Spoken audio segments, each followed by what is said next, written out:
About Conjugal Strategy by Anatoly Protopopov.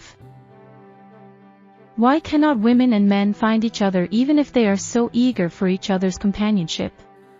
That is so because they make a search based on different criteria as they pursue the different goals in their eagerness. Moreover, this eagerness for each other is not unconditionally friendly and resembles people's behavior on a market. Seller and buyer are eager to find each other and strike a deal as well, but each of them tries his or her best to get the maximum profit from the deal, frequently without any consideration of another party's possible losses. Nature, alas, is devoid of sentiments. As it has been mentioned above, the principle of gender separation assumes that the small group of males fertilizes the disproportionately large share of females, forcing the major part of male population to pose themselves as hopeless bachelors. Such strategy allows to quickly adopt new and useful features and properties in descendants and saves females from reproduction of useless genes.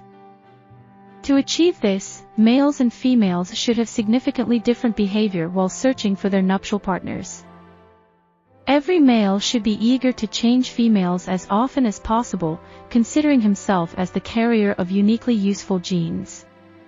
Let's imagine that one man somehow has a gene with immunity, let's say, to AIDS. It is extremely necessary to spread this gene among the population. But he is, such a scoundrel, faithful to one woman only. How many children can be born by one female? Okay, 10, maximum 20, and according to the genetic rules only half of them will inherit this gene. This is a crime in face of the species. However, if one tried to behave like a sultan, he can father possibly 1,000 or even up to 2,000 children. This is something. Therefore public opinion treats male infidelity pretty repressively, as it is not without a reason. This is an instinctive program, and so to say, it is very sane from the biological point of view. Male should not confine his sexual expansion.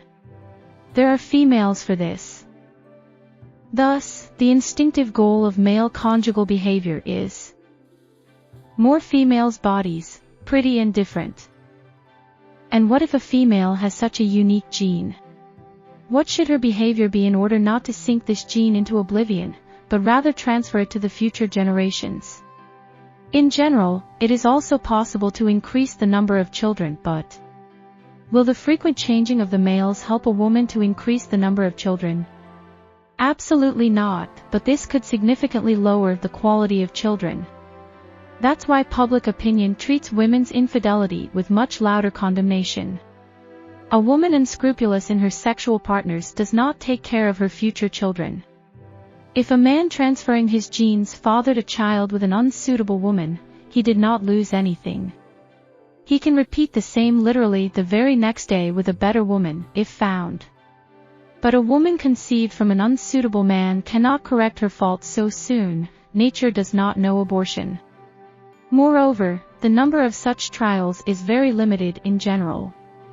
To fix her genes and descendants more reliably, a woman should strengthen the severity of selection for the candidates, in order not to mix her own, supposedly unique genes with any other male genes deemed unfit. However, she should be attractive to all men in order to have a possibility to choose from. The more men are attracted to her, the wider the choice that she has. The ideal case is to make all men fall in love with her, but admit only one, or maybe, none at all. The copulation itself is an almost incidental side effect of the seduction process. So, the instinctive goal of female conjugal behavior is more man's hearts, nice and different. After a man's heart is captured, a woman can lose any active interest in him, just continue keeping him for her collection, meanwhile seducing the others.